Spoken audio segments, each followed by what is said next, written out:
पापा 55 इयर्स की एज में किसी के पास 5 करोड़ कॉर्पस है तो 60 लाख के अराउंड टैक्स कैसे बचा सकते हैं?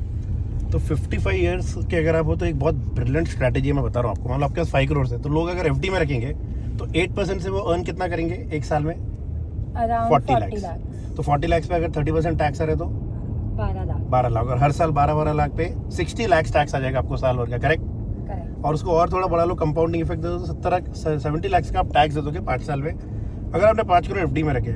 और यही 5 करोड़ अगर आप डेट म्यूचुअल फंड में रख देते हो तो क्या उसमें फर्स्ट ईयर में कोई टैक्स आएगा? नहीं। तो 40 लाख पे कोई टैक्स नहीं आएगा। सेकंड ईयर पे, नहीं। थर्ड, फोर्थ, फिफ्थ, पांचों साल कोई टैक्स नहीं आएगा। क्यों नहीं आ रहा है? क्योंकि वो एक redeem कैपिटल नहीं एसेट है, आपने रिडीम नहीं किया है। जब तक आप रिडीम नहीं करोगे तो कोई टैक्स नहीं आएगा, तो टैक्स डेफर हो रहा है। तो अब लोग ये पूछेंगे कि 60 के बाद निकालेंगे तब तो टैक्स लगेगा, करेक्ट?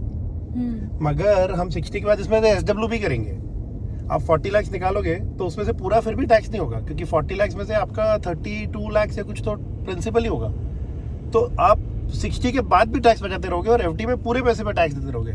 तो इसको कहते हैं हमारे इसमें रिटायर मैक्स स्ट्रैटेजी। और इसी तरह आप बचा सकते हो करीब 60 और lakhs of tax bye parking in debt mutual funds over FDs. Does it simplify it? That simplifies it.